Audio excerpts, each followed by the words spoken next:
This is NDTV.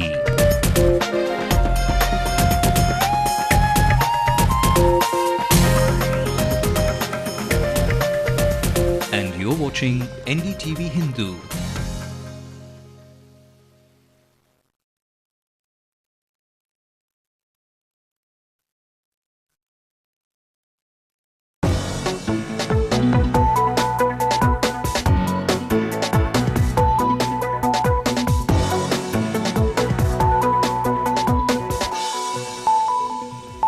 Well, the markets have nudged higher in early noon trades on the back of the strength in selected index heavyweights.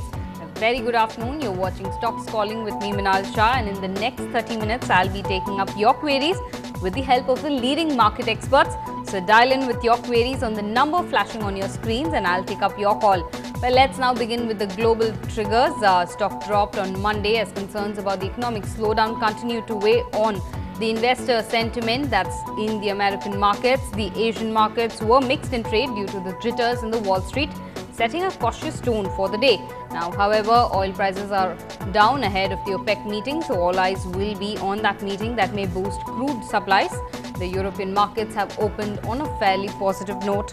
Well, back to Dalal Street. The Sensex is consolidating. IT and pharma stocks are in the lead. Banking and oil and gas are also gaining momentum. Meanwhile, which are the weaker points at this point of time? That's the capital goods are seeing some selling pressure. Consumer durables and FMCG stocks are slipping marginally. And with the action being seen in the broader markets, we do have a healthy looking advance decline ratio, more in support of the advances. Market level at this point of time, the markets is trading at 18,494, up by 74 points, whereas the Nifty is trading around 5,555, up by 23 points at this point of time. Well, and joining us on the show, we have with us C. Kishore, the senior analyst at Sarvana Stocks. Hello and welcome to our studio, sir. First up, markets are in the green, but still a little flattish. What do you see of this? Okay, I would expect the market to stay here for some more time. Let's say, like I said previously, I would say the top range would be at around 5,700 to 5,900. That is the kind of upside that you're looking at. And the bottom side is, according to me, protected at around 5,350 kind of levels. So it'll be pretty much a range-bound trade that we will be seeing for the next couple of months at least. So the next couple of months. But what about this week? Because considering the market has been quite volatile. I wouldn't expect too much of an up move, and even if there happens to be a move, I wouldn't see it more than 100 points. That's it. So 100 points here or there. That is what I see. Yeah. Okay. Considering that the onset of monsoon has begun, how do you see it's going to impact basically the agro industry, the FMCG that's being in focus all this while? See, if you take a look at the market earnings, what has happened over here is that FMCG is one of the sectors which has actually reported some good numbers in your Q4 quarter, barring some ad spends and things like that. So going forward, if you expect if the monsoons are really good, I would expect the FMCG margins to actually go up, especially for companies like ITC. And then you would see a margin expansion in FMCG companies, and they would tend to perform kind of better in the next couple of quarters. So that is my expectations, and that is what will be the impact of monsoon. And added to that, perhaps you will see M&M performing better. The tractor demands will go up. You have fertilizer companies like Tata Chemicals and United Phosphorus, which is of course plant protection. So all these sectors, all these companies are expected to do well in the next 6 months if the monsoons actually pan out as expected. So yeah, if you want to play the monsoon, these are the stocks that you have to look at. Yeah. Okay, talking about the onset of monsoon, there's another factor that also comes in. Food inflations have dropped by around 8%. Do you think it's because of the onset of the monsoon, or do you think it's because of the expected hike in the interest rates by the RBI? Food inflation has got nothing to do with monsoons. Even if we have good monsoons and if we do not sort out supply side constraints, I'm sure that food inflation will actually remain here. Or we might see a 1% correction perhaps, not more than that. If food inflation is hovering at around 9%, perhaps we'll see it at around 8%. That is what might happen even if the monsoons are good.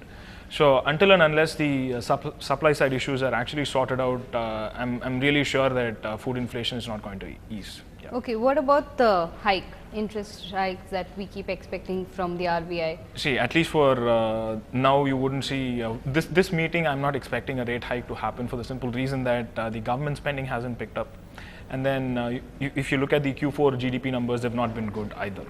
So considering these two factors and the credit creation is also falling quite a bit. So considering all these factors, I'm sure that RBI would be prudent enough and not hike interest rates this time around. Perhaps you will see another 25 basis points hike in the next RBI meet, perhaps. That is something that you can expect. What kind of stocks can we actually expect at this point of time? The markets are quite volatile and slowly, recovering, consolidating. What kind of stocks can we invest on at this point of time? See, I would actually advise everyone to improve their, increase their investment horizon. That is the best thing to do, and that is what you can do as of now, considering the fact that markets are actually consolidating at current levels. It's more of a time-based correction where the fundamentals are, the prices are trying to catch up with the valuations, and you are seeing a lot of upgrades and downgrades, and the downgrades are more than upgrades.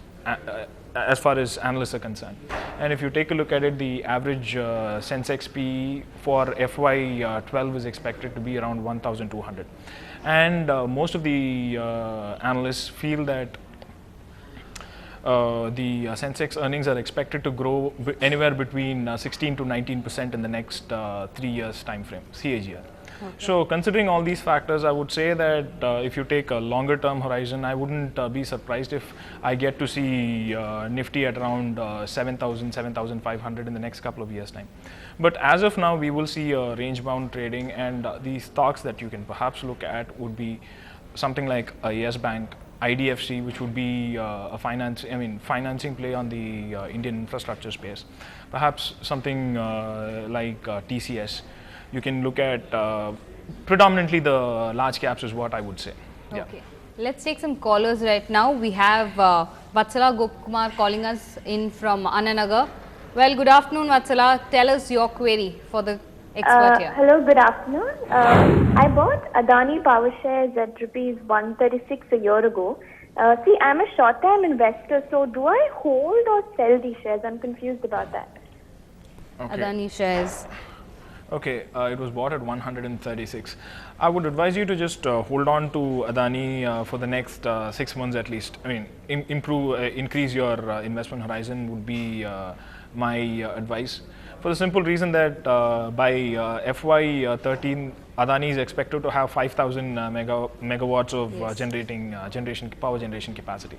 And if you take a look at it, they have also commissioned one of their 600 megawatt power plant. Absolutely. So considering all these factors, I would, it'll be prudent if you can actually increase your holding period by another 6 months to see a decent up move on this stock. And perhaps you can look at around 20% returns in the next 1 year's time frame. Yeah. So there, Vatsala, the expert telling hold on to your shares for another 6 months and you will get good returns there. Now, when coming back to the markets, what do you see is going to keep impacting the markets at a longer range? See, considering the, if you take a look at longer time horizon, let's say 2 years, so the only story that everyone would be comfortable playing would be the infrastructure story. Considering the fact that India will have to spend close to 4.5 lakh crores every couple of years to up the infrastructure needs of the population. So that is one story that you can actually play. The other one would be your consumers, young population, lifestyle, and changing demographics and things like that. So these are the two counters that would actually drive the Indian economy forward. But you would have short-term hiccups like your corruption issues and governance and things like that. So you'll have to discount for all these. Let's say if inflation, if infrastructure spending and your consumer spending actually takes your market up by around 20 to 25%. You will have to at least discount 5% for your corruption and other issues, and give a certain discount factor of say 5%, and then it'll bring your growth rate to perhaps down to 20% over the in a CAGR basis over a couple of years. So that is a more prudent kind of way of actually looking at it. So yeah, 7,000 is a kind of level that I'm looking at in Nifty in a couple of years' time. Okay, on that note, it's time to slip into a short break. Do stay with us. We'll be coming back with all your queries with our expert here.